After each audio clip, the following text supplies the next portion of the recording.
पूर्वीच्या काळी बनवल्या जाणाऱ्या पौष्टिक हेल्दी रेसिपीमधील काही रेसिपी आजकाल विस्मरणात चालल्या आहेत आणि त्यातीलच ही मकर संक्रांती दिवशी बनवली जाणारी रेसिपी म्हणजे लाल भोपळ्याच्या मस्त अशा गुबगुबीत टम्म फुगणाऱ्या घाऱ्या किंवा घारगे. आणि आज आपण अगदी पारंपरिक पद्धतीने मऊ लुसलुशीत अशा घाऱ्या बनवणार आहोत. या घाऱ्या 15 दिवस टिकतात आणि खूपच हेल्दी आहेत. लहान मुलांनाही खूप आवडतात आणि मुख्य म्हणजे बनवायलाही खूप सोप्या आहेत. आणि या घाऱ्या अजिबात तेलकटही बनत नाहीत. त्यामुळे रेसिपी नक्की ट्राय करा. आवडल्यास एक लाईक नक्की करा. नमस्ते, मी सत्याच रेसिपी मराठी या चॅनलवर आपले खूप खूप खूप मनापासून स्वागत आहे. तर या घाऱ्या गाजराच्या, केळीच्या किंवा भोपळ्याच्या बनवल्या जातात. तर आज आपण लाल भोपळ्याच्या घाऱ्या बनवणार आहोत. तर मी आज मार्केटमधून 1 किलो लाल भोपळा आणला आहे.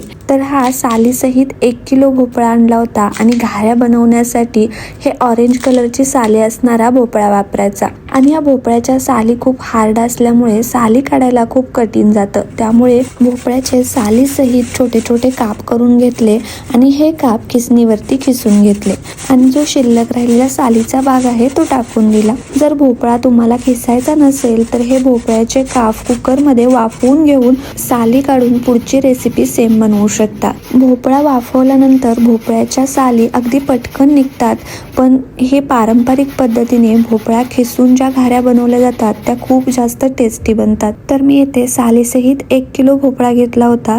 त्याचं वाटीने 3 वाट्या खीस पडला आहे. आता हा भोपळ्याचा खीस एका कढईमध्ये ॲड केला आणि ज्या वाटीने 3 वाट्या भोपळ्याचा खीस मापून घेतला होता त्याच वाटीने 2 वाट्या खिसलेला गूळ ॲड केला. आता गॅस ऑन केलं आणि भोपळ्यामध्ये खिसलेला गूळ चांगला मिक्स करून घेतला. आता गूळ चांगला बारीक चिरून घेतला होता, त्यामुळे अगदी पटकन यामध्ये वितळला जातो. तर चमच्याने एकसारखं हलवून घेतलं आणि जवळपास 2 ते 3 मिनिटात भोपळ्यामध्ये हा गूळ चांगला मेल्ट झाला आहे.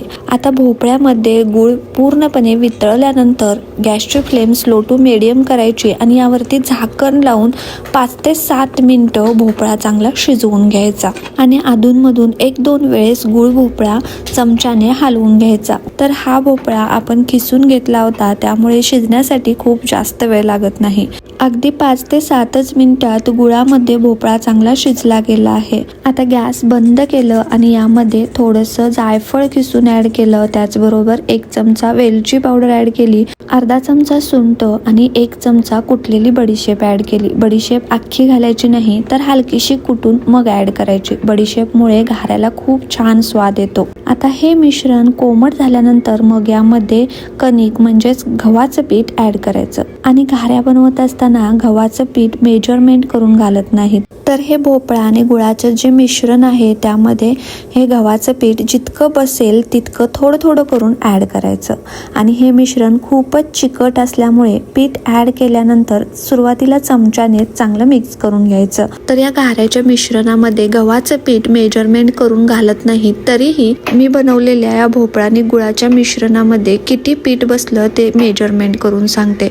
तर मी ज्या वाटीने खिसलेला भोपळा आणि चिरलेला गूळ मेजरमेंट करून घेतला होता त्याच वाटीने सुरुवातीला 3 वाट्या गव्हाचं पीठ घातलं. तरीही हे घारीचं पीठ थोडंसं पातळ वाटत होतं, त्यामुळे मी अजून 2 वाट्या गव्हाचं पीठ ॲड केलं आणि चांगलं मिक्स करून घेतलं. तर मी येथे एकूण 5 वाट्या गव्हाचं पीठ, 3 वाट्या खिसलेला भोपळा आणि 2 वाट्या गूळ घेतला होता. आता पहा, हे गूळ आणि भोपळ्याचं जे मिश्रण आहे यामध्ये गव्हाचं पीठ जर जास्त झालं तर मात्र घाऱ्या राट बनतात. त्यामुळे या मिश्रणामध्ये गव्हाचं पीठ जास्ती घालून हे मिश्रण खूप घट्ट बनवायचं नाही.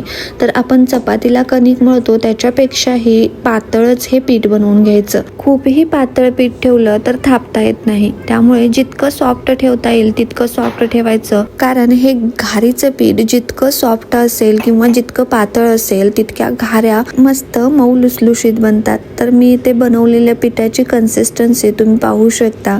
तसेच मी बनवलेल्या घाऱ्यांच्या पेक्षाही एक्स्ट्रा मऊ लुसलुशीत घाऱ्या जर तुम्हाला बनवायच्या असतील तर तुम्ही यामध्ये अजून एखादी वाटी कमी गव्हाचं पीठ घालून अजून सॉफ्ट पीठ ठेवू शकता. आता हे तयार घारीचं पीठ खूपच सॉफ्ट आणि चिकट असल्यामुळे हाताला थोडंसं पाणी लावून घ्यायचं आणि या पिठाचा आपण पुरीला ज्या पद्धतीने गोळा बनवतो त्यापेक्षा अगदी किंचितसा मोठा गोळा बनवून घ्यायचा. आता हा गोळा आपण थापून याची घारी बनवून घेऊ, पण थापतानाही हा गोळा चिकटतो, त्यामुळे एखादी प्लॅस्टिकची शीट घ्यायची, यावरतीही थोडंसं पाणी लावायचं, हातालाही थोडंसं पाणी लावायचं आणि अशा पद्धतीने गोळ्यावरती थापत घारी पसरवून घ्यायची. आता संक्रांतीच्या सणाला ह्या घाऱ्या बनवल्या जातात आणि संक्रांतीमध्ये तीळ खातात, त्यामुळे या घारीच्या वरती म्हणजेच घारी थापून झाल्यानंतर यावरती तीळ लावले जातात. आता या घारीवरती तीळ लावल्यानंतर ही घारी हलकीशी थापून घ्यायची, म्हणजे तेलामध्ये तीळ सुटत नाहीत. त्यानंतर घारी थापत असताना हाताला चिकटू नये यासाठी अधूनमधून पाण्यामध्ये हात ओला करून घ्यायचा आणि परत घारी थापून घ्यायची. त्यानंतर घारीवरती तिळाऐवजी खसखसही तुम्ही वापरू शकता. आता ही थापलेली घारी उचलण्यासाठी प्लॅस्टिकची शीट अशा पद्धतीने उचलायची आणि हातावरती घारी घ्यायची. आता या घाऱ्या किंवा घारगे तळण्यासाठी तेल चांगलं गरम करून घ्यायचं आणि या तेलामध्ये अशा पद्धतीने घाऱ्या सोडून घ्यायच्या. तेलामध्ये घाऱ्या सोडल्यानंतर गॅसची फ्लेम मीडियम ठेवायची आणि घाऱ्या तेलामध्ये सोडल्यानंतर लगेचच झाऱ्याने हलवायची घाई करायची नाही. तर पहा, एका साईडने घाऱ्या चांगल्या फ्राय झाल्यानंतर कलरही चेंज होतो आणि मस्त अशा फुलतात. तर अशा पद्धतीने घाऱ्या मस्त अशा फुलून वर आल्यानंतर मग पलटून घ्यायच्या आणि दुसऱ्या साईडनेही घाऱ्या चांगल्या फ्राय करून घ्यायच्या. तर मीडियम फ्लेमवरती दोन्ही साईडने चांगला डार्क कलर येईपर्यंत घाऱ्या फ्राय करून घेतल्या आणि घाऱ्या पहा किती मस्त टम्म अशा फुगल्या गेल्या आहेत. तर या घाऱ्यांना काही ठिकाणी घारगे म्हणतात, तर काही ठिकाणी घाऱ्या म्हणतात. आमच्याकडे याला घाऱ्या म्हणतात, तुमच्याकडे काय म्हणतात हे कमेंट्स करून नक्की सांगा. तर या घाऱ्या तळून झाल्यानंतर झाऱ्याने पूर्ण तेल नितळून काढायचं आणि त्यानंतर या घाऱ्या एखाद्या टिश्यू पेपरवरती काढून घ्यायच्या, म्हणजे एक्स्ट्राचं तेल ही निघून जातं. तर अशाच पद्धतीने मी सर्व घाऱ्या बनवून घेतल्या. तर आज आपण ज्या घाऱ्या बनवल्या त्या अगदी पारंपरिक पद्धतीने बनवल्या आहेत. तुम्हीही एकदा नक्की ट्राय करून पहा, खूप छान बनतात आणि खूप हेल्दी आहेत. आणि घाऱ्या पहा किती मस्त टम्म फुगलेल्या आहेत आणि अगदी मऊ लुसलुशीत बनल्या आहेत आणि अजिबात तेलकटही नाहीत. तसेच या घाऱ्या अगदी 10 ते 12 दिवस अजिबात खराब होत नाहीत. चला तर रेसिपी कशी वाटली कमेंट्स करून नक्की सांगा आणि माझ्या चॅनलवर अजून नवीन असाल किंवा अजून सबस्क्राईब केलं नसेल तर प्लीज सबस्क्राईब करून घ्या. फेसबुक पेजवर पाहत असाल तर फॉलो करून घ्या, म्हणजे माझ्या नवनवीन पारंपरिक परफेक्ट रेसिपी सर्वात आधी आपल्यापर्यंत पोहोचतील. Thank you, bye bye.